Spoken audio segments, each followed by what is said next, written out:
Police, how can I help? There was a 999 call received from dog walkers that had found a suitcase on a lay-by just near the road. People came across the suitcase and opened it, and inside was the remains of a person. Local people found it extraordinary that such an incident could happen here. For a murder to happen, not only a murder, but a murder on this scale, it was absolutely shocking for the community. We had knowledge that he had over £270,000 worth of debt, and he was struggling to pay off those debts. There was blood absolutely everywhere in that room, on the sofa, on the walls and on the ceiling. Through extreme measures, he used the alternative of planning the murder of his friend. Tintwistle is an idyllic village nestled on the edge of the Peak District. Tintwistle is a typical Peak District village. It's got a mixture of beautiful stone cottages. It's on the banks of the Longdendale Valley, and behind it are the Tintwistle Moors, known as the Nar and the Lower Moor. And it has stunning views over the Longdendale Valley and the 5 reservoirs. A very parochial village where people can leave your back door open, no problems. In Tintwistle, everyone knows each other. It's a very, neighbourly feel. It's a very close-knit community. We've got a lot of people who have a lot of very good neighbours, and I think everybody supports each other. In terms of crime rates in Tintwistle, it's fairly, non-existent. But all this is about to change when the peace is shattered early one morning.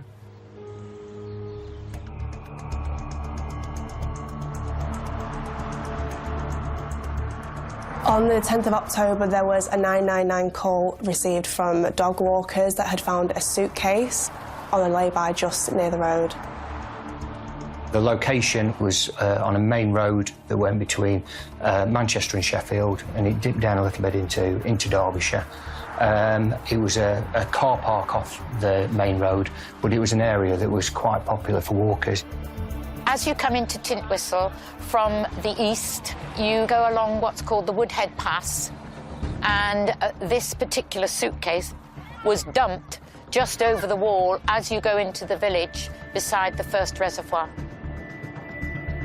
As I remember, it was like this people passing by this lay-by and came across the suitcase and opened it, and inside the suitcase was the remains of a person. Police are immediately dispatched to the area. There's quite a long drive, really, from the point where I got the call to the point where I arrived at the scene. Just to give you some idea around the geography, when I first got the call, I was in Derby, which is here. The deposition site was all the way to the north of the county, to the north of Derbyshire, and as you can see, it's right at the very tip of the county. Upon arrival, they are met with a gruesome sight. It looks like the suitcase has been set on fire, and inside that suitcase we have a body of a man whose head has been removed, whose arms have been removed, and whose feet have been removed.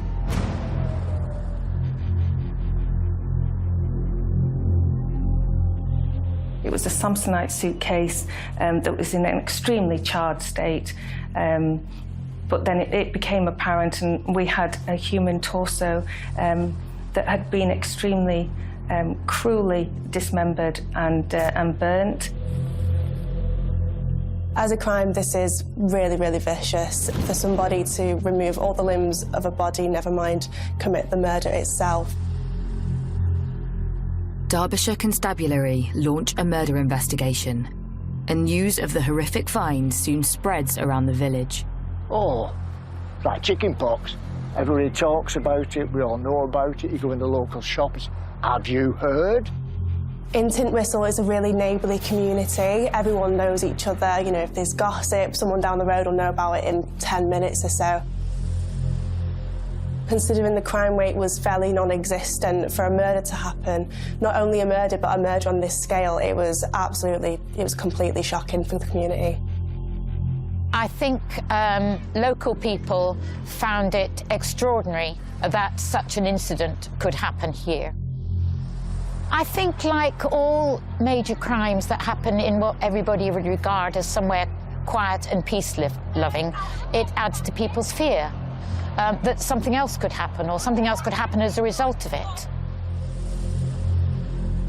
Police immediately cordon off the crime scene. The big issue you've got here is you're out in the open. So there's two things. There's the weather, so rain can come and wash away your evidence. But secondly, you've got the issue of privacy. This is a really busy road, there's lots of traffic coming through, and you need to protect the privacy of that individual. That's really important. Really what you want to do is secure and preserve as much evidence as you can. So there would have been things like identifying where the scene is, making sure that it was cordoned off, that there was enough police officers to ensure that nobody stumbled across the scene. Beyond the scene, you might be looking at further searches. Has anything discarded, any clothing, any weapons, etc. So this particular point is very important from a forensic point of view. So you would want to be able to get some of your experts down, you want your crime scene manager, you'd really want your pathologist to be coming down to having a look at the scene, just so they have a full understanding of what's here, so that they can do a better job down the line. And what I would do there is I'd have a discussion with the crime scene manager about the best way of removing the body to a hospital, but also making sure that we didn't lose any evidence while we were in that process, because the evidence that you might lose might be the only evidence that you get that helps you with the case. Once you start moving a body, then the issue there is a potential loss of evidence, so there'll be some sampling requirements there and then, even in the circumstances where a body's been burnt. For example, there may well be fibres that have been transferred from the offender to the body, or alternatively to the suitcase, that haven't been damaged. It's really important to pick those up at that point. The body is removed, and police focus on one thing. But I think when you look at the wider picture around this is somebody's life. This is that they've lost, and you know what I really want to do is find out who the family is, who are the relatives and the friends of this individual, and they need informing at the earliest opportunity. This was going to be a huge challenge for the police now, because there's absolutely nothing to go by. They've just found a torso. There's nothing to identify the person, no fingerprints. When you're looking at the difficulty presented by not being able to make an identification, the first things that we considered were things like the police database, and then we started looking at people who were missing, but because we had quite a wide geographical area, it was looking at people who were perhaps missing from West Yorkshire, South Yorkshire, Greater Manchester, as well as Derbyshire. But it's an arterial route, could have been from anywhere. With very little to go on, the pressure is on for the police to try to identify the body. You head towards the things that you are quite confident that will bring about an identification, but then when the obvious start to go, then it progressively becomes more and more difficult, and you start considering any other locations or any other information that you may get that you think will help you identify who this person was. So it made it a really difficult inquiry, where we were having to be very, very precise around the investigative tactics that we used to try and find out who were the people who were involved. Whilst the police await lab results from the pathologist's examination of the body, their attention turns to other lines of inquiry. So the first point of call for the police now would have been to conduct local inquiries, asking people if they'd seen anything, if they'd heard anything. When these things initially happen, all sorts of stories start to abound. But the question on everybody's lips is, who is the victim? Foremost in my mind was, there is a family somewhere whose loved one has been murdered, and they don't know about it.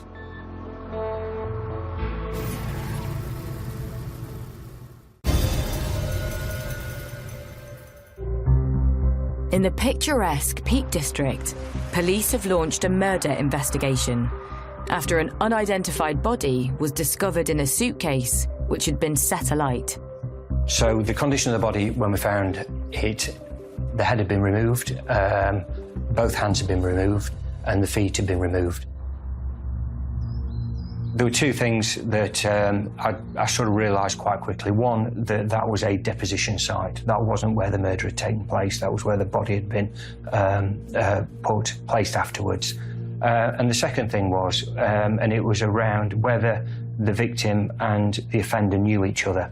And I took the view that why would one take the steps to hide somebody's identity if they didn't know each other? So I sort of realised in my own mind that if I worked out who the victim was, I would be able to work out who the offender was. And if I worked out who the offender was, I'd be able to work out who the victim was. Unable to identify their victim, police await the results of the post-mortem. It's slightly unusual. There was no cause of death. So this tells us that there was no marks or scars or any wounds on the body parts that we had recovered, and clearly the victim's head had been removed. When we looked at the information that we did have from the post-mortem, this was a light-skinned male, and that's all that we were able really to glean from that. From the post-mortem, there were no marks, scars, tattoos or anything that would have assisted us making an identification. Police trawl the missing persons database for any clues as to who their victim could be. At the time, there was a lot of missing persons cases, so this could have been absolutely anybody. There's quite a lot of missing people reported every single day in Derbyshire. And it was a case of refreshing those every single day, because the person may not be reported on day 1 or day 2 or day 3, but every single day going through the detail of who those individuals were and seeing if we could make a connection between the body that we got and that person who was missing. With little to go on, Derbyshire Constabulary hold a press conference. The purpose of today's press conference is to ask for the public's help to identify the victim. We are working with other forces to ascertain whether our victim may have been reported missing in a neighbouring county, but we recognise that he might not have been reported missing at all. We are therefore asking members of the public to come forward if they have not seen a neighbour or a friend or a colleague, or indeed any members of their family recently. A special call centre has been set up to take calls from across the UK, and we are urging people to provide information in relation to this murder investigation. Information soon starts to filter into the police. It became apparent that a number of dog walkers had seen the suitcase but hadn't realised exactly what was inside. So in order to better understand the time frame that we're looking at and understand when the body may have been put in the car park, we did substantial inquiries with people who'd been on the road. We were asking for people who'd got dash cam footage or people that had driven past, and there were a few positive responses out of that, which were able to tell us that the fire had been set late the night before. With 3 different drivers claiming to have seen a fire around 11:30 p.m. on the 9th of October, officers on the ground can now focus on who was in the area around that time, in a bid to identify the potential killer. So that was really useful from the initial investigation point of view to be able to really narrow those timelines so you could concentrate on that time period and work out from there what the offender had done, where he'd been, where he'd likely to have travelled to and from. Police now ramp up their inquiries. There was a bolt out of the blue, and we got a conversation. We got a phone call in from South Yorkshire to inform us that there was actually an ANPR camera on the A628. So the phone call that we got on that day was, do you know you've got an ANPR camera on the 628? And no, we didn't, but thanks very much for telling us. That's really great. Police immediately trawl through the automatic number plate recognition cameras to establish which vehicles had passed through the area on the night in question. The police followed ANPR camera footage and located a Mercedes vehicle that triggered the camera just after 11 o'clock on Sunday the 9th, the evening before, and then didn't actually make it all the way across Woodhead Pass Road and to trigger the other ANPR camera at the other end. was the only vehicle that passed in the window of opportunity. So every other vehicle only went in one direction, either towards Manchester or towards Yorkshire. All the vehicles, over 200 that had travelled along that road within the time period, down to one that had turned around and returned back to the Manchester area.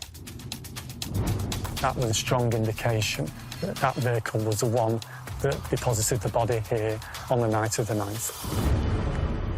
After 10 days of round-the-clock investigations, and still having no clue as to the identity of their victim or suspect, this discovery is key. The Mercedes triggered the camera on the evening before, between 23:09 and 23:26. So straight away that was something I was very interested in, and we started to make some inquiries as to who might be the owner and what might be the significance of that vehicle. This was absolutely key in the investigation. After 10 days of not finding anything, they needed to find out who this silver Mercedes belonged to. As it happened, the vehicle didn't have any insurance, and so there was a reason to go and stop it and speak to the driver and have a look at the vehicle. After further investigation, police discover that the vehicle is registered to someone living in Manchester. So the owner of the vehicle was somebody called Ming Jiang. Once the vehicle had been identified, it was registered to Ming Jiang, and therefore this triggered for the police to monitor him, make inquiries as to where he lived, inquiries of where he went. There was so much pressure on the police. At this point in the investigation, it was very time sensitive. After 10 days, they really needed to find this person. At this point, the person who committed the crime could have run away, they could have covered up, or they could have very much so committed again. Initial inquiries reveal Ming Jiang lives in Manchester, so Derbyshire Constabulary enlist the help of their colleagues over there. When Greater Manchester Police assisted us, they were able to locate the vehicle, and because it was driven without any insurance, we were able to seize it. And when we seized the vehicle, we were then able to forensically examine it. And what I was looking for in that forensic examination was to find any evidence that might link to the body that we've got and the scene that we'd preserved some days before. The police found a speck of blood in the rear that was the size of a 10p coin. This was a really, really big moment in the investigation. What I would be looking to find out there is the blood spot in the boot of the vehicle the same as the blood that we found at the scene. So the DNA was sent away for comparison. It was the longest 24 hours I can imagine. Eventually it came back, and it came back with the news that we were really hoping for, and that was that the blood in the boot matched the DNA of the blood at the scene. The blood match in the boot of the car puts Ming Jiang at the forefront of the investigation. I felt this was the first time we were getting a breakthrough, and first time we were getting an indication as to what may have taken place here. So as soon as we got the positive information about the DNA hit, it was a case of let's get this person arrested at the earliest opportunity.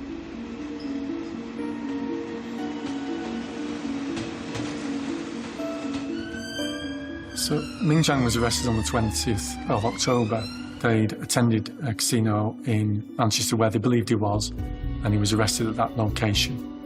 Now that the police have Ming Jiang in custody for questioning, time is of the essence to find evidence linking him to the murder. What is also part of the inquiry is to start doing an evidential search around him to understand where he lived, what his movements were, and whether there was any other evidence that we'd be able to glean from his home address.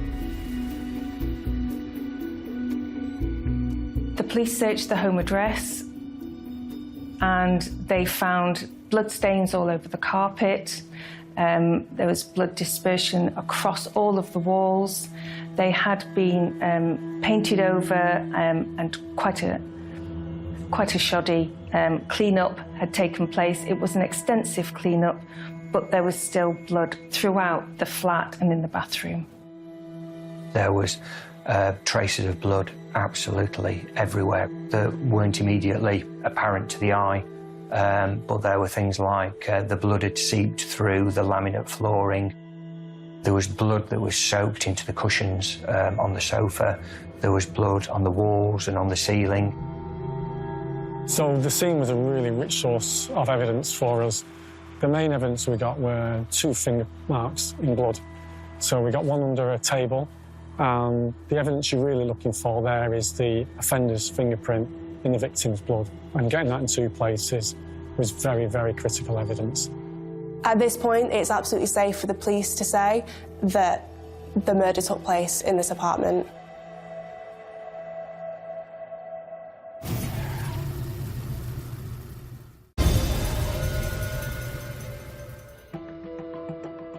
Ten days into the investigation of the body in the suitcase found in a Derbyshire village, police have discovered a car linked to the murder and have made an arrest. A forensics team investigated the car. They swabbed the blood. This matched the torso that was found in the suitcase. So at this point, the police were then able to arrest Mr. Ming Jiang. Forensic tests reveal the blood on the torso in the suitcase is a match for the blood in Jiang's flat in Manchester, making Ming Jiang their #1 suspect. So the investigation moved over to Manchester because it became clear from the Derbyshire point of view that the offence had actually taken place in Manchester. As a result of their inquiries, that took them to the flat at Falconwood Way in Beswick. And as a result of what they found there, they felt very strongly that that was actually the place of the murder. And so as a result of that, that would then become a Manchester investigation. But police are no closer to identifying their victim. So as the inquiry goes on, the stress and the pressure builds. As a senior investigating officer, it's a privilege to do that role.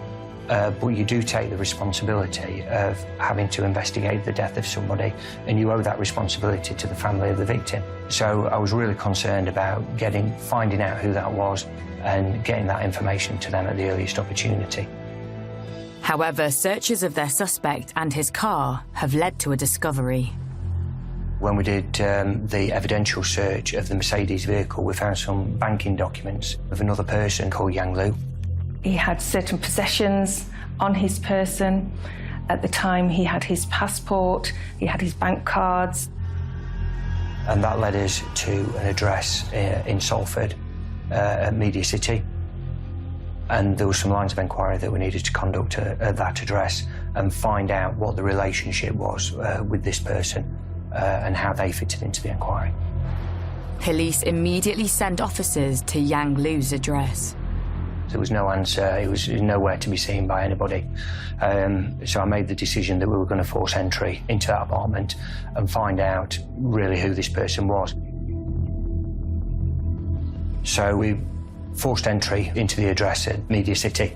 Nothing particularly remarkable about the address, but what it did allow us to do was take some items from there which we knew the owner of that apartment would have left their DNA on.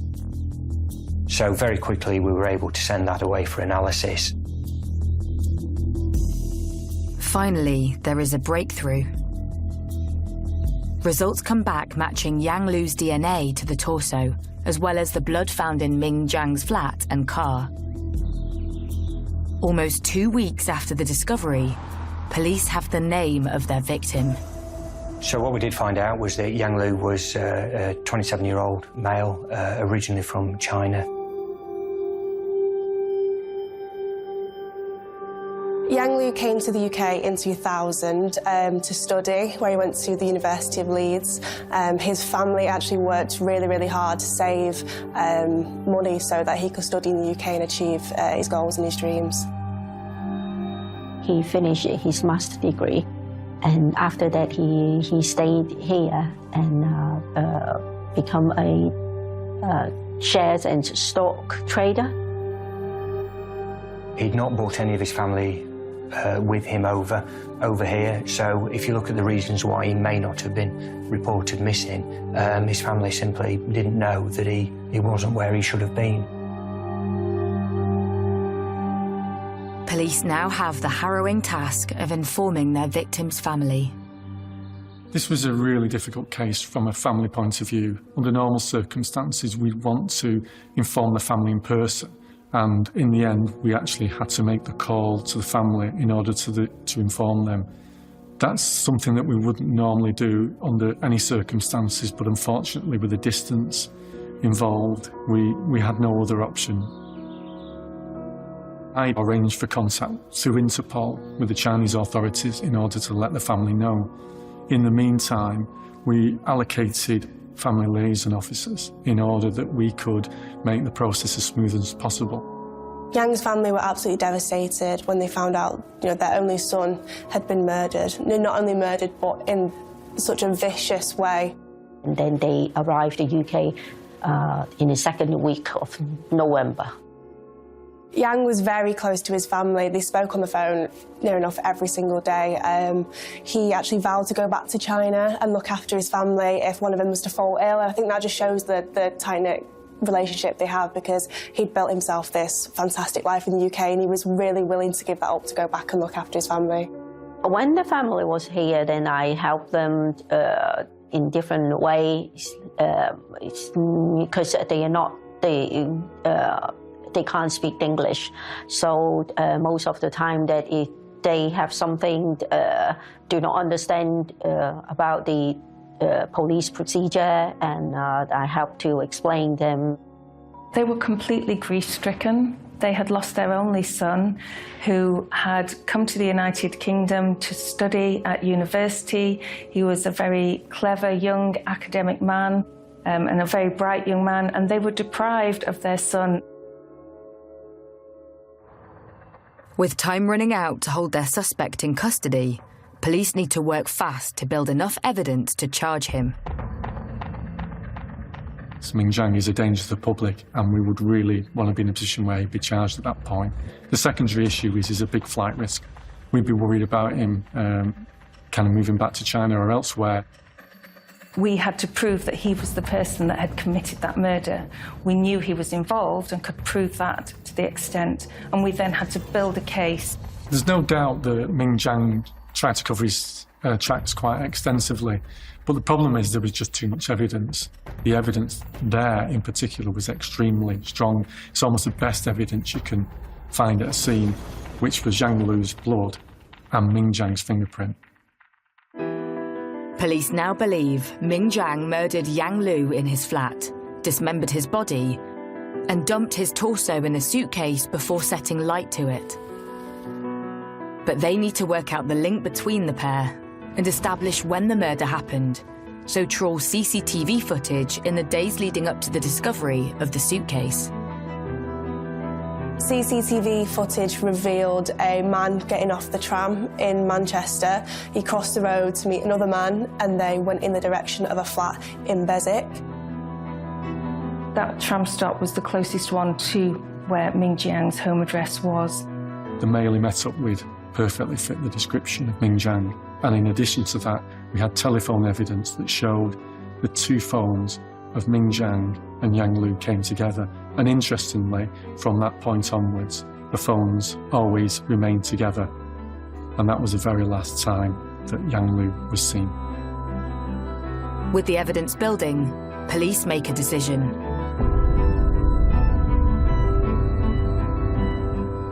So I authorised one charge of murder.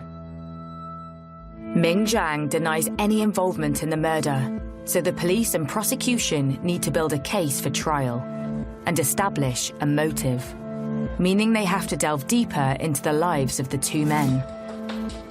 Yang Lu was definitely a responsible young man. He invested in stocks and shares, and he knew how to make money. He was very clever in that sense.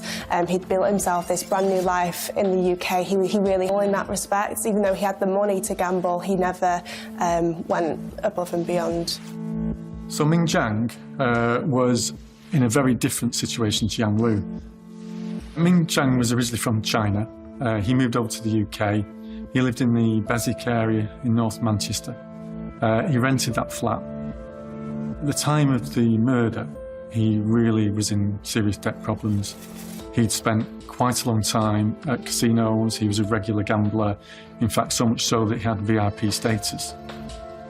We believe that they met in a casino when they share the same interest to gamble.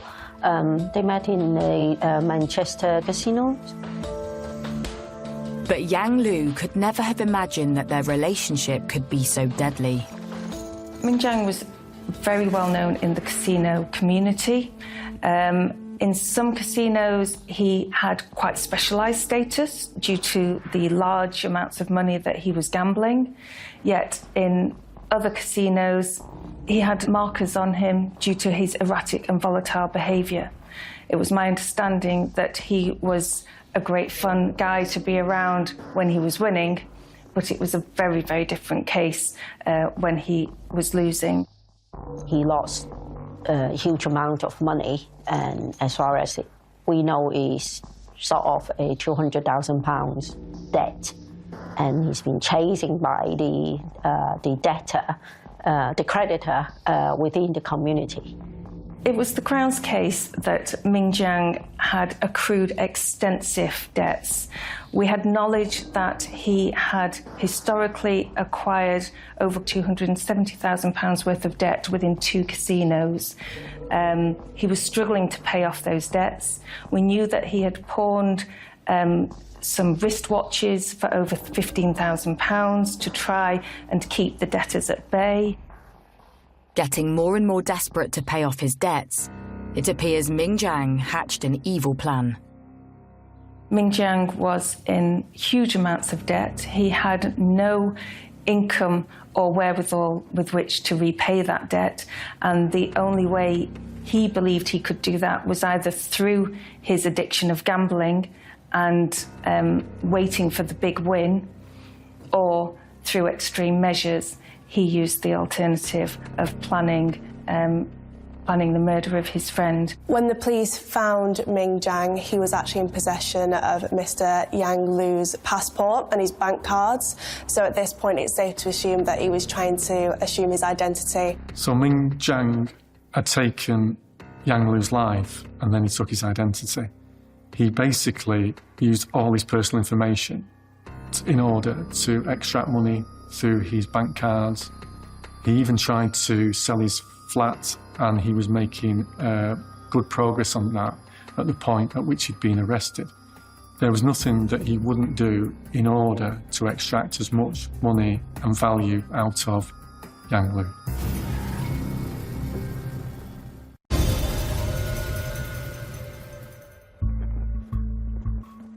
In Manchester, Ming Jiang's trial for the murder of Yang Lu begins. So the trial was conducted in April of 2017. Shortly prior to the trial hearing, we did meet with the victims' parents, and we had to reassure them that we would do our utmost to be able to obtain justice for their son. The court hears how Ming Jiang had a checkered history. Ming Jiang was a Hong Kong national. Before he came to the UK, he was working as cabin crew for a German airline, where he was actually convicted for credit card fraud. The police found that he had convictions in Germany for shoplifting, convictions for identity fraud and forgery of documents in Switzerland. He had convictions for credit card fraud in Scotland. So as a result of that, as the reviewing lawyer, it was my job then to write international letters of request. I had to make formal requests to Germany and Switzerland to obtain evidence of those convictions, which we then subsequently at the trial hearing submitted as evidence of bad character. The prosecution believes Ming Jiang was planning to use his experience of identity fraud to build a new life for himself. It appeared quite clearly that Ming Jiang understood his way around the financial system, and the kind of things that he did and the way that he adopted the identity, for example, by using Yang Lu's phone to contact banks, etc. That showed quite a little bit of knowledge of how to basically defraud and use identity theft to his advantage. This was premeditated, it was planned. He had devised a plan as to how he was going to assume his victim's identity and obtain all of his assets and walk away. He was probably going to walk away from his debts, take what money he could get from his victim and return to China. I believe that would have been his plan. The motive behind the murder was quite clearly greed. It was obvious that Ming Jiang understood that Yang Lu had a lot of money. He lived in a nice area of Manchester. He owned his own flat. He dabbled in stocks and shares, and the concept that they'd had together, we believe that there would have been some understanding from Ming Jiang's point of view that Yang Lu was pretty wealthy. During the trial, Ming Jiang's story changes several times. Ming Jiang showed no remorse whatsoever throughout the whole process. He came out with bizarre and incredulous accounts, changing the overall story on a number of occasions. Initially, he claimed that Yang Lu was an escort and that they were in a relationship. There was absolutely no evidence to support that. So he wasn't consistent in his account that he was providing to the police. He did pursue that through to the trial hearing and maintained that it was a different Chinese male called Mr. Wong who had committed the act of murder, and he tried to distance himself by using this fictional character. He later on claimed that there was a kind of third-party gangster-type individual who was involved that Yang Lu owed money to. Again, from an investigation point of view, we were able to show that that simply wasn't the case. Ming Jiang fabricated Mr. Wong, and he gave the phone number to the police. However, when the police checked the record of the phone, and it's find out that the phone number is only created a date before they believed Liu Yong died. So all the explanations that Ming Jiang provided were easily discounted and showed that he was just making things up as he went along. The jury is shown CCTV from the night police believe Yang Lu was murdered, in a bid to prove that Ming Jiang was the last to see him. The evidence we used, we had a digital sequence of events that displayed all of the CCTV footage and the appropriate stills. So we had the stills showing that Ming Jiang was friends with the victim and that they had attended the casino together on the 3rd of October. And then subsequently, Ming Jiang had clearly lured him to his flat on the 5th of October, and we had a still digital photo of Yang Lu leaving the Metrolink tram stop at Velo Park, which was the closest one to Ming Jiang's home address. From a CCTV point of view, that was the last point at which Yang Lu had been seen, so that was on the 5th of October. So his movements shortly after the time that we believe that he had killed Yang Lu, he used the bank cards that he'd acquired. He used them at B&Q to purchase cleaning products, paint with which to paint the flat. He went to the petrol station on numerous occasions, and he was seen to be filling one, if not two, containers of petrol, which we then subsequently believe that he used to set the body on fire. Having killed his supposed friend and made attempts to clean the evidence, it appears Ming Jiang goes back to doing what he loves best. In the early hours of the 6th of October, Ming Jiang spent 30 minutes at the casino. He also spent time at the casino after the deposition. So in the early hours of the 10th of October, he spent around 4 hours. And if you can imagine, he literally just taken the torso of the body, he dumped it up in Tinswhistle, and then he set it on fire, returned back to his flat, and the first thing he does is head to the casino to spend Yang Lu's money and gamble. his actions aren't the actions of what you would expect a normal person to do. And it's a terrible thing to murder somebody. But then to murder somebody and dismember the body and then dump it and set on fire, it's just an incredibly callous act, and it probably speaks a lot about his character. After hearing the evidence, the jury retires to consider its verdict. So the jury in this case sat for 4 weeks, and under normal circumstances, you generally expect around about a day's deliberation per week. So under normal circumstances, it would take 4 days to come to a decision. But in this case, it only took them 4 hours, and that shows you really how overwhelming the evidence was. After weeks of evidence is a very short period of time, and I believe would demonstrate that they were absolutely sure in a very short space of time that Ming Jiang was guilty of this offence. At the point that they gave their verdict, Ming Jiang was completely emotionless. He showed nothing at all. At that point, he went back into custody, and sentencing took place a week later. The judge actually sentenced him in his absence because he refused to come to court.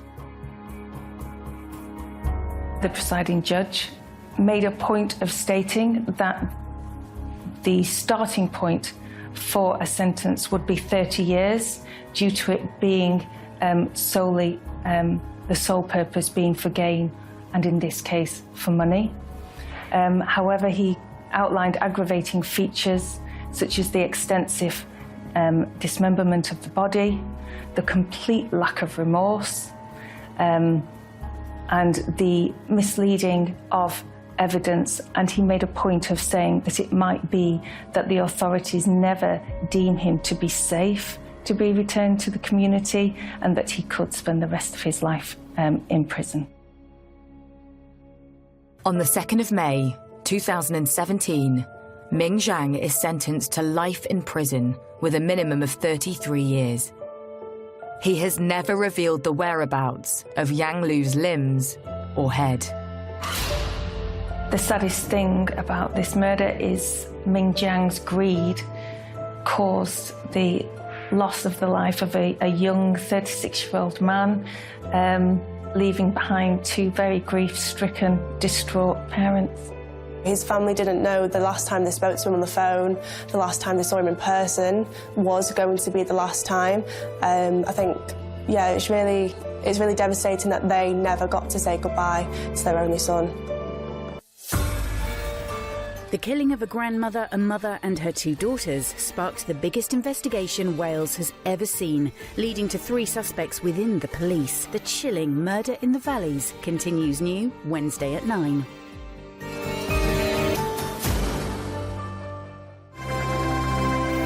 When you hear there's a murder, it can frighten people. I was so shocked that something like that would happen in a lovely village like this. They seemed to be happy with each other, everyone loved her, and she got along with everyone. There were concerns about her welfare. The alarm bells were raised. They had heard things happening, shouting, fights. It was weird. It's as if he was trying to tell us something. He went off on what can only be described as a drink and drugs binge. Ultimately, it led to the tragic death of a lovely, caring wife. Lovely woman who was taken away from us by a horrible, sadistic man.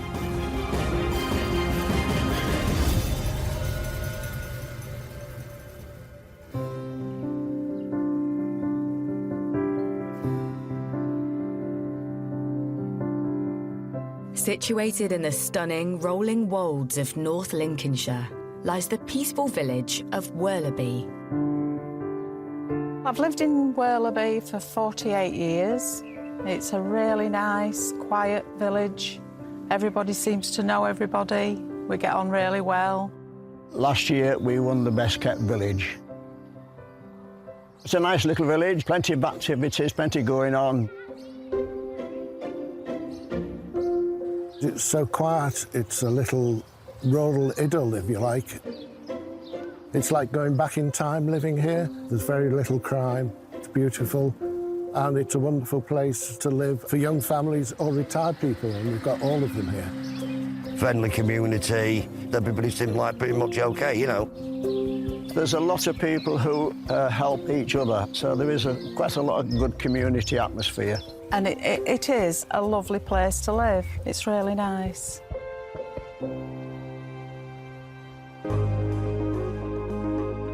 So it's the ideal place for Ian Hamer and wife Joanne to set up home. We're fairly new to the village. I think they've only been here about 5 years in total. I think I met her once. She seemed a really nice lady. Joanne in particular seems to throw herself into village life.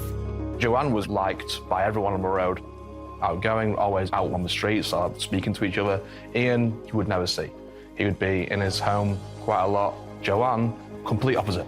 Everyone loved her, a really welcoming woman, and she got along with everyone. And so people wanted to open up to her, and that's why I think she quickly integrated into Worthy and loved living there. Joanne also has a successful career at the local council where she manages their healthy lifestyle service.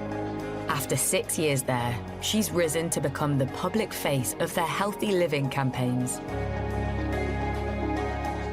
She was quite a bright, some would say brilliant person who had a quite substantial job working with the local authority and really independently minded in some respects. Just a lovely woman who did wonders for the council. Everyone loved her at the council, and no one had a bad word to say about her. Ian Hamer, Joanne's husband of 27 years, works as a self-employed business consultant. He worked in many businesses and earning money here and there, and to sustain a reasonable living, you know. He had a nice place in Worlby, quite an expensive area to live in, so he must have been doing okay in his profession, I guess. They seemed to be happy with each other. Friends and family said that there was a good couple for the large part. Married a long time, nice family, 3 kids. It was all seemingly going well. But what seems like an idyllic life is about to change. Humberside Police, what's your emergency? Humberside Police are called after Joanne fails to turn up for work. Her elderly mother has also been trying to reach her, to no avail. They did speak most days, if not every day, because her mother was very ill as well. And Joanne used to help to look after her. And that raised sufficient concern for her to ring the police. There were concerns about her welfare. The alarm bells were raised. And a concern for welfare incident was generated, which resulted in the police attending. Police make their way over to the family home. When they knock on the door, there's no answer. So the officers break in. When they search through the house, nothing could prepare police for what they find in the master bedroom.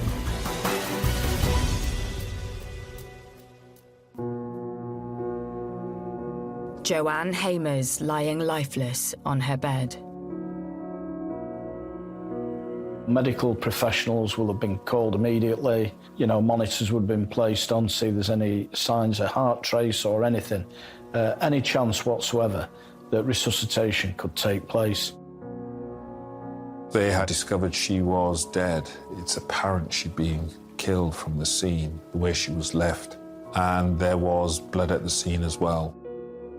Joanne had been strangled by her dressing gown cord. That's when we're looking at securing evidence within that scene. Teams of police descend on Worlby. The quiet village has never seen anything like it. When I came back from work, there was police cars, vans, and I'm saying, what's going on? What on earth's all the police doing here? Something happened, and then when I got home and my daughter texted me and said she'd seen it, that there'd been a murder. I just couldn't believe it. I was so shocked that something like that would happen in a lovely village like this. You don't expect it. As word spreads fast through the neighbourhood, the local newspaper gets wind of an incident in Worlby. Reporter Charlie Wilson heads to the scene. See, like, OK, we've got a big story. Let's get there first. Let's be quick. Let's be first. So we got down there. We were the first people there. Very quickly, it was evident this could be a very serious, scary incident. I've never reported on a murder before. That's the first time that's happened to me.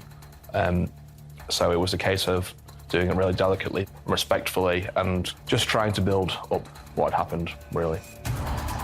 Soon, the news is spreading beyond the boundaries of the village. Maybe an hour later, you get the likes of ITV, BBC, Sky coming down, and that's when it was like, whoa, OK, people out on the road, like, wondering what's going on. Yeah, everyone was shocked to see the amount of media attention. You just don't get this sort of thing in these sort of villages. Yeah, I was quite shocked, really. You would never think that something would happen in a small community like this. I couldn't believe it. Everybody was shocked. It didn't seem right. Something like that would happen here.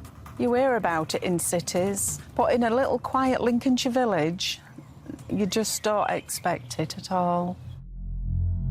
Joanne's family are left devastated by the news, and her colleagues at work are also reeling. Truly sad. I spoke to a few of them. They were just in pieces. Of course they would be. Their colleague who they loved dearly, and they really did love her. It was tough for them. It was very tough. And it dawns on Joe's village that there's a killer living in their midst. I think some people were a little bit upset. They were locking the doors a bit more quickly. I think the first reaction is alarm, because when you hear there's a murder but you don't know the circumstances, and it can frighten people into thinking we've got a killer at large who's going to cause more trouble. You're quite fearful about what it could mean and what the implications for the future are. It was very awful to hear that it had happened in our village. It's frightening. It really is.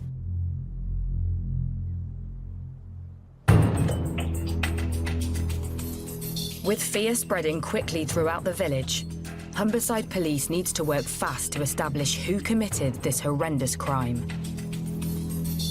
And first, they look at Joanne's home life. This marriage on the surface, to all intents and purposes, would have looked like a stable, normal marriage without too many problems. The reality was quite different. What I heard was that their marriage wasn't great by the people on the road who lived there, because they had heard things happening, let's just say, whether it be shouting, fights. It turns out Joanne and Ian had recently had a trial separation, but then Joanne decided to return to the family home. Joanne Hamer had sought to see if she could give the relationship one last chance. This was part of her trying to make the relationship work. This new information puts husband Ian in a new light. Maybe Joanne tried to keep certain things to herself to hide what was really going on at the home to save her marriage. With Ian Hamer nowhere to be seen, police suspicions are starting to build. We do know in this particular case that a neighbour had reported an argument in the morning between them. I spoke to the woman who heard the incident around 4 o'clock in the morning, around that time. She had heard screams, shouts for help. And then the argument ceased. Police launch an urgent public appeal to help them find Joanne's husband. They need to track down Ian Hamer, and fast.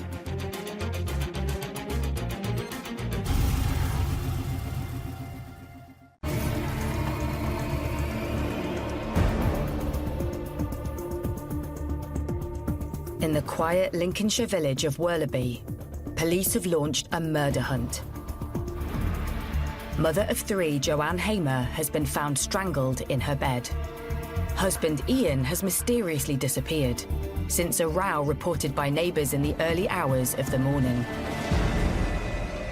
And this doesn't seem to be the first either.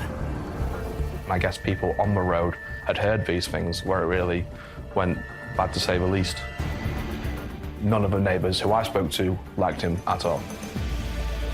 With Ian Hamer now under suspicion, Humberside Police make an urgent appeal for his whereabouts. They release the details of his car, a white BMW 5 Series. They also warn the public not to approach him.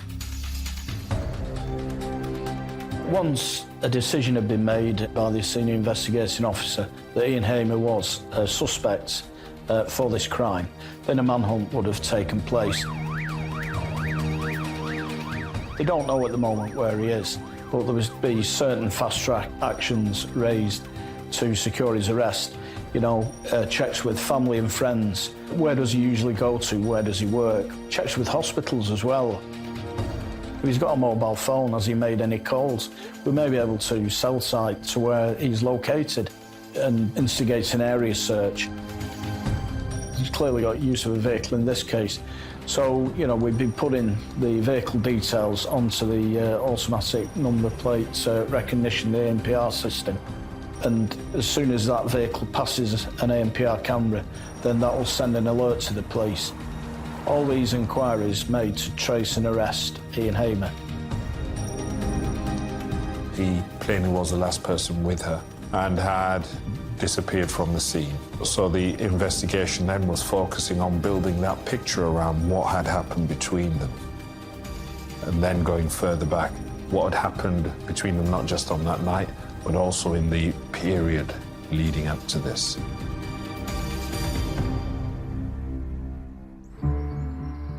Detectives put Ian Hamer under the microscope. The picture that emerged from witnesses was of somebody who was supremely self-assured, self-confident, and superficially was, or at least on the face of it, was somebody who was quite engaging and interesting. But those same people always spoke about, the more they got to know him, there appeared to be another side to him. And they also described how, over time, he could present as being very self-interested and, I suppose, conceited. So there was somebody who could, when he wanted to present in a way which was superficially attractive, but the more people got to know him, there was to him which was unattractive in terms of him being controlling, perhaps aggressive. And after speaking to Joanne's family and friends, it turns out Hamer has a checkered history. There have been a number of previous reports made indicating domestic violence. You know, he was reported to have ripped up her wedding dress. Those reports of him tearing up a teddy bear, which was sentimental to her. You know, this is really significant in a case such as this. The police had been called out on many occasions, but as is so often the case, they weren't really ever progressed. Part of that was because of the approach of the family to try and manage what was happening within the family. The personality of Joanne Hamer was, tragically, to try and make it work at all times. When you're married to someone for so long, you want to, make things work. And she shouldn't be wrongly thought about for wanting to make her marriage with her husband of 27 years and 3 children work. It's just that he was so far gone and so far twisted. There are a number of occasions where she left him, but he managed to persuade her to come back. And I've investigated, sadly, domestic homicides where controlling and abusive husbands have tried to isolate their wives, and we know that Hamer did this and, dissuading her from contact with family and friends. In 2013, police discover this came to a head when Ian Hamer started divorce proceedings, blaming the involvement of Joanne's mother in their relationship. So, he was antagonistic towards his wife's relationship with her own mother. So he was all about controlling and being abusive towards his wife and driving a wedge between her and family and friends. And it just shows this controlling and coercive and bullying and domineering nature of Ian Hamer towards his wife within that relationship. And that isn't uncommon in domestic homicide cases, sadly. It seems the couple reconciled, but then in 2017, things take another turn for the worse. Ian Hamer starts accusing his wife of having affairs. Police analysis of Joanne's smartphone reveals something even more sinister. Around this time, Hamer hacked into his wife's handset so he could track her every move. He would apparently follow her to work, follow her on nights out with friends, monitor her phone on where she was going, where she was at, wouldn't let her do certain things, apparently, wear certain things, and she was a bit closed off. This is how obsessive he was about his wife and his jealousy and his thought processes, that he wanted to accuse her of extramarital affairs. And a probe of the couple's bank accounts shows Ian's disturbingly tight grip over her purse strings. He was keeping money from her, basically, like, I guess sort of giving her an allowance of what to spend and what she could do, wouldn't let her go out at certain times. All the bearings of, you know, a toxic, horrible relationship. Obviously, she felt trapped. She felt like she needed to get out, and she tried to do that. He wouldn't let her. In the weeks before her death, Joanne had moved out and was considering buying a property. But she was persuaded by Ian to return, 2 days before her murder. It was on this day, the 4th of May, that police background checks reveal a disturbing incident. Ian Hamer had been arrested for drink driving.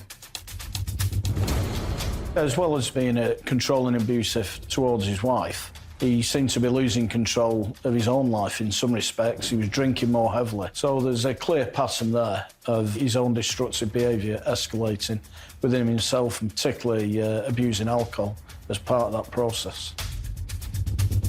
Investigators discover it's not only drink that's fueling Hamer's abusive behaviour. He had a cocaine problem that had become prevalent in his life over the last 2 or 3 years, and that became worse and worse and worse. When he picked up this addiction, maybe his personality changed because of that, and his health, mental and physical, deteriorated. Businessman Ian Hamer's respectable lifestyle is now questionable. And when they learn what he did in the hours following the estimated time of Joanne's murder, they're convinced they have the right man. Soon after that last blazing row reported by neighbours, Joanne's mother said she had an unsettling phone call with her son-in-law. When family members tried to contact her the following morning, he told them that Joanne Hamer couldn't speak to them because she was unwell, and as he framed it, she had a sore throat. Chillingly, police believe Joanne was already dead when Hamer made that calculating comment. Just, like, sick. Like, strangle her, and then you got to tell her mum that she can't come because she's got a bad throat. Like, sadistic. Like, horrible. When you hear that, it's just like, I don't know what to say. Horrible. And it appears Hamer used the same story again. His son had attended at the marital home at a time when Joanne Hamer was probably dead, and that's when he first introduced that concept of her having a sore throat when he knew she'd been strangled and she was probably dead. He also told his son as well when he was at the house to go and buy some lozenges because his mother was sleeping, she had a bad throat, knowing full well that he'd strangled her, which now we know what happened, was particularly chilling in this case. To say that she'd got a bad throat, I mean, how callous is that? And therefore the question is, was that him being cruel or was it him buying time?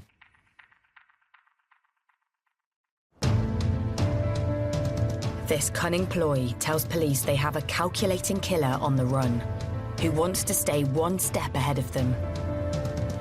But it's only a matter of time before a false move by Hamer would reveal where he's hiding.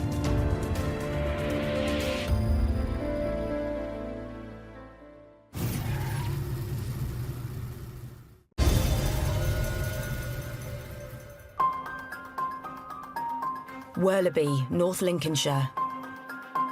Murder suspect Ian Hamer is on the run after his wife Joanne is found strangled in their bedroom. And this is a man who, at this point, everyone in the area is looking for and knows that, okay, this is a manhunt. As police cast their search net wider, reporters like Charlie Wilson are on the ground looking for leads. Suddenly, that morning, there's word from nearby Barton-upon-Humber. We heard news that there might be an incident in Barton where he might be. And so we went to Barton and then heard he was seen near a pub. Barton is about 8 miles away, and it's quite big, quite a lot of people, so it's the obvious place to go. You've got the Humber Bridge. From the Humber Bridge, you've got the whole of Yorkshire to go into and disappear. It would be a logical place to go. A resident next to one of the town's car parks spots a man behaving erratically. But he was basically swaying around in the car park, making noise, acting strange.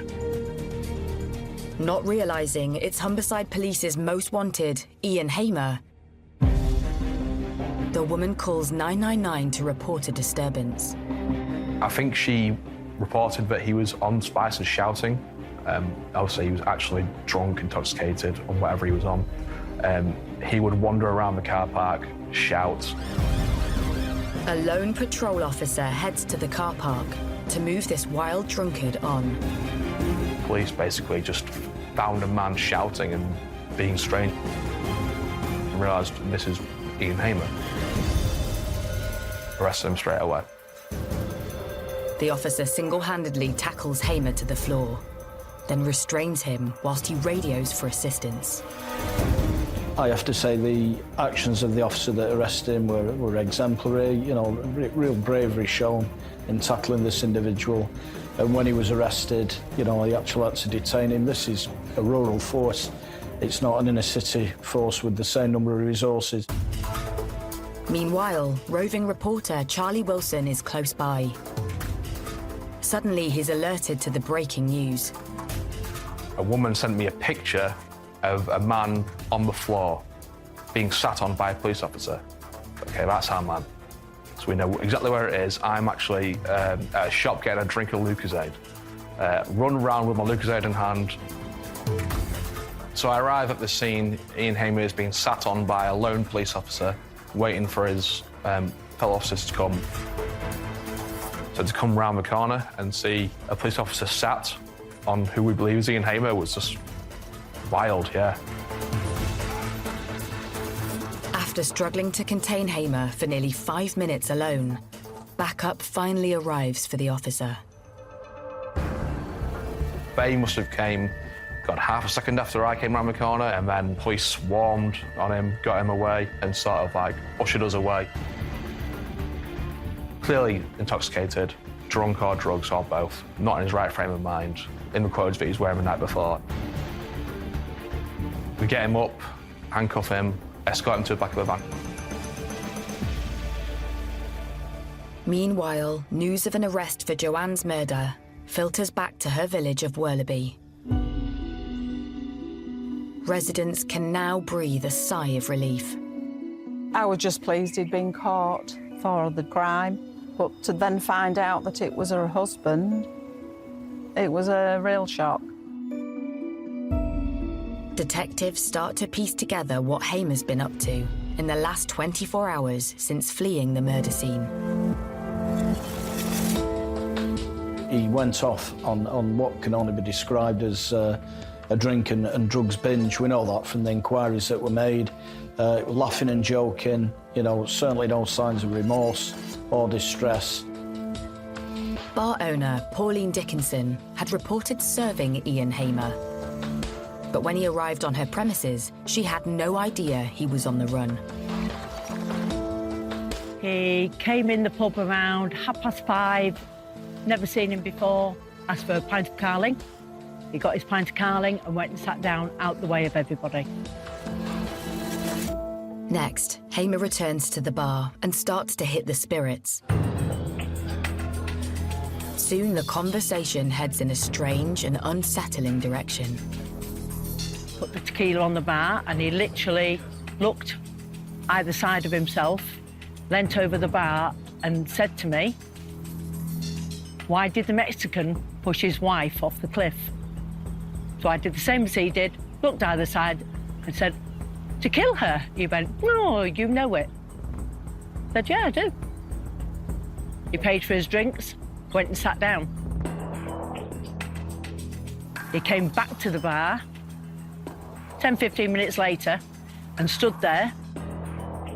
Then Pauline clocks something sinister.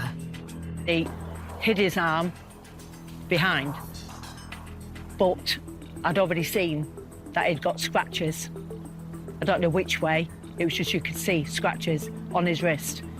One of my customers noticed scratches as well and went, "Oh, he's one of those who's been harming." One of my customers said to him, "Hey up, mate, what are you doing in here? Are you from here?" He says, "No," he said, "I'm not from here. I'm just going through a breakup with my wife." So he went, "Oh, right, sorry to hear that, mate." He went, "Yeah, she's taken me for all my money." So he says, "Don't be sad." He said, "Have another drink." So one of the customers bought him a drink. Over the next few hours, Hamer knocks back the drinks, laughing and joking with the regulars. So he did about 2 more jokes to the point where the customer said, "No wonder your wife left you. If you've got jokes like that," he went, "that's maybe why she's gone then." Quite significantly as well, he was seen to take his wedding ring off, so he knows what's happened. He knows that his wife's dead. So, you know, that's quite a significant gesture. And that was done, you know, merely hours after he'd actually killed his wife. And it just shows the kind of individual that he is. Some of the pub regulars seem unsettled by this customer they've never seen before. "What are these two going to do to me? I'll soon have them out the door, don't worry." So they went, "No, we're staying." So they stayed. Soon the bar's regulars saw glimpses of another side to their joking acquaintance, who's going by a false name, Sebastian. So we played pool against one of my regulars, who is a really good player. And during the game, there was banter going on. But right at the end, when the customer knew he was going to win, he picked up the broom that I'd got out ready to clean up and potted Black with the broom. Which Sebastian said, "That is so disrespectful to do that." He said, "I don't think so, I still won." I don't think he was very pleased and finished his drink, and he did actually walk out. You just get a feeling about people. You know if they're not okay. I don't think he would have done any harm, but who knows?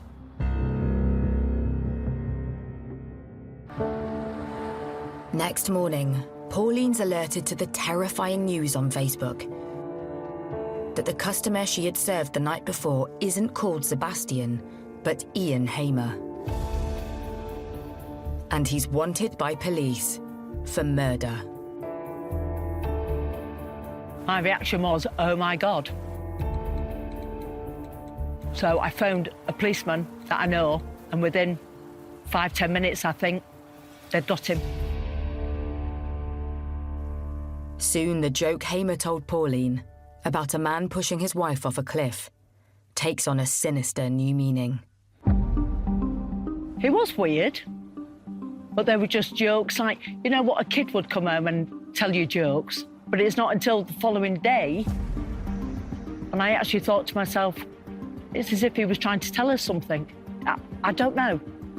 It's not until the following day that things fell into place.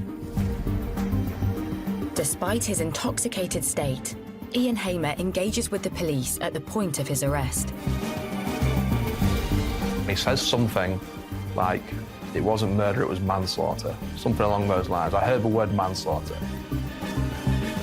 He did make a very significant statement, an unsolicited comment to the officer indicating that he wasn't guilty of murder. It was diminished responsibility, so he was already offering up a statutory defence to murder.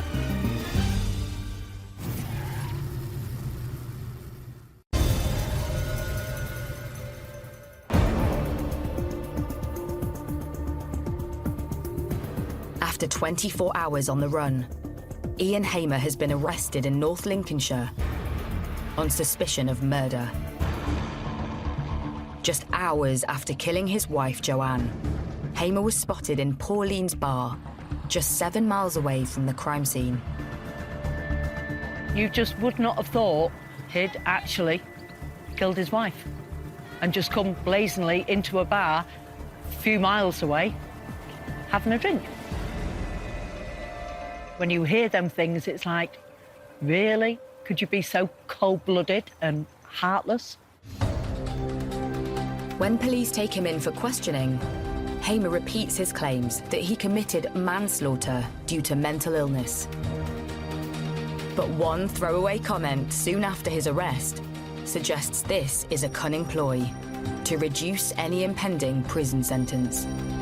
And what was a telling piece of evidence? He said to the officers who were tending to him, this was manslaughter, and asked this question: have we done enough for diminished responsibility? This was a man who was trying to present a picture of being so mentally unwell that he was not to be held fully responsible for his wife's death.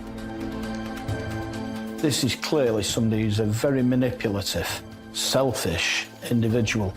And his response, he's already trying to escape justice for his crime as soon as he's arrested, and he's clearly given a great deal of thought to that before his arrest. And Ian Hamer clearly only cares about one person, and that's Ian Hamer.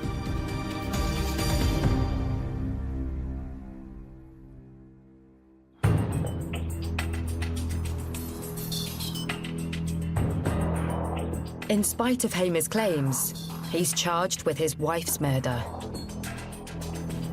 Months later, mental health experts are brought in to provide a true picture of Hamer's state of mind. After his arrest, he was subsequently interviewed by two psychiatrists to explore whether there were any mental illness elements that would lead to diminished responsibility. They ask him probing questions about his relationship with wife Joanne. He began to present what was ultimately going to be his defence. He accepted he had killed her, but in the context where he said he didn't want to do it, and used a phrase that it was some sort of psychotic episode. Then Hamer starts to go on the offensive, claiming he is the real victim in the abusive marriage. Ian Hamer claimed that his wife had taunted him to say that children weren't his. He made a slur on his wife's character, saying she was engaged in extramarital affairs. There's no evidence of this. He would say that she would see other people, that she would be on dating apps and she would find other men more attractive than him. And anyone who knew Joanne knows that that's just completely laughable and a joke. Was the most loyal woman you could meet. Just sort of making up excuses in his head, I guess, to find ways and motives to do what he did. Then his claims turn even more extreme. He made plain that he was himself a victim of domestic abuse. You know, he claims that she hit him over the head with a shoe. We've got no information about any injury, or certainly any serious injury to him. He claims she threw a phone at him. Again, there was no injury that we're aware of to support that. This was all seen as a tissue of lies. And clearly the people that knew Joanne had not seen any evidence of this whatsoever. And the only person who could suggest that this had taken place was Ian Hamer himself. But soon, the psychiatrists start to uncover Hamer's true colours. What was actually found by two psychiatrists, one diagnosed him with morbid jealousy and one with obsessive jealousy. But clearly, there wasn't an element of diminished responsibility for his actions. From the facts we know about the case and his behaviour and his actions, come as no surprise, because we can see the way that he jealously controlled his wife's movements and behaviour, you know, a real controlling nature. And when detectives scan Hamer's smartphone, the picture he painted as the victim starts to crumble. Just days before Joanne's murder, they find texts he sent to another woman promising jewellery. Things he was doing, he would accuse her for. He was seeing other women, that came out. He was on dating apps. He would accuse her of the things that he was doing exactly the same.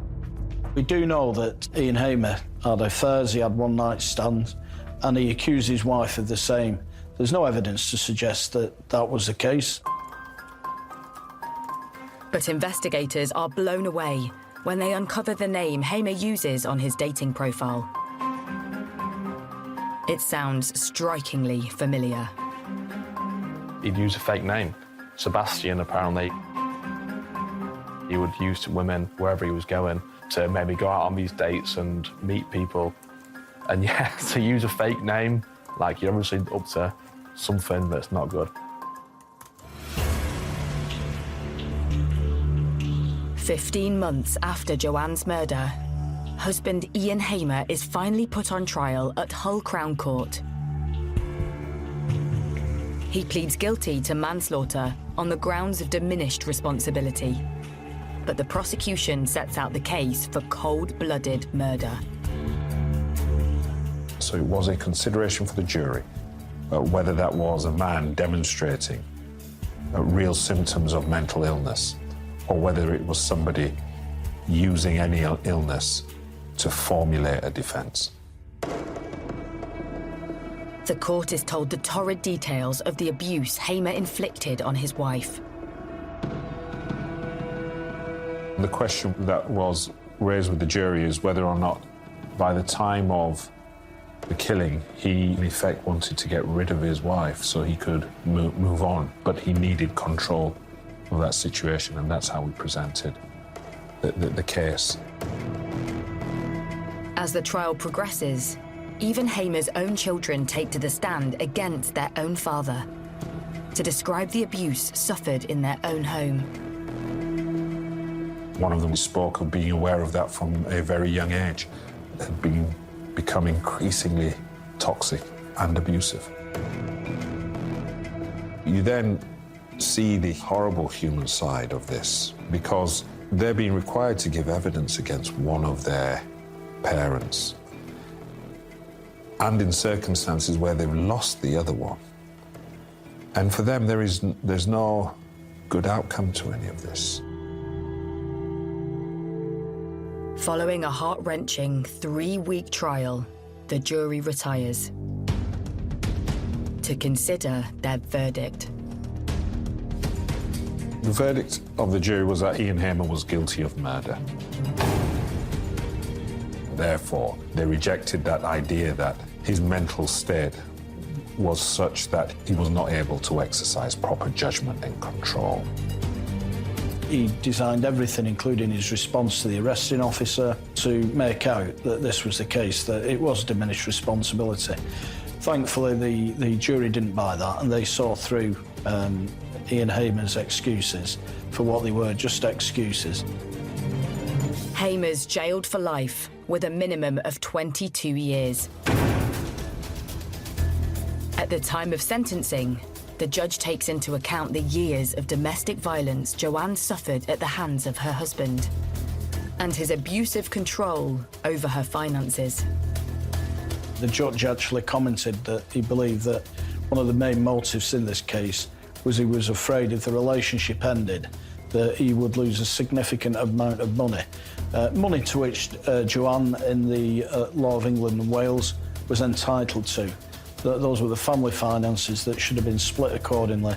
He didn't want that to happen, and he murdered his wife as a result. Kill someone, go out drinking, using drugs, and joking about what he did. He obviously deserves to be locked away for the rest of his life, and I'm glad that's the case. Killers like Ian Hamer are so manipulative and so self-centred, and ultimately it led to the tragic death of a lovely, caring wife. But there's only one person to blame for that, and it's Ian Hamer.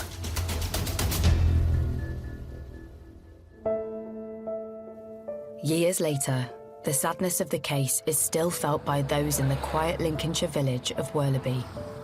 There'll always be some weird, I guess, aura for people still living there, knowing that what happened in that house happened, the worst crime you can commit. And I guess it opened a lot of people's eyes to thinking that this can happen anywhere. I feel so sorry for the family. You know, one act like that and it's wrecked the family. And it's something they'll have to live with, I'm afraid to say, and it's not very nice. Ian Hamer is definitely a master manipulator. A lovely woman who was taken away from us by a horrible, sadistic man. It was something you never expected to report on, especially in Worleby. I never met Joanne, but I know she's a lovely woman. I know that, you know, she deserved a lot better than Ian Hamer. Truly sad story, a sad situation. All you can do is just hope the best for the Hamer family, of the children. Just an awful situation which Ian Hamer will spend the rest of his life in jail for. Experience the power of science to crack a crime. Forensics: Catching the Killer is new Friday at 9 on Sky Mix.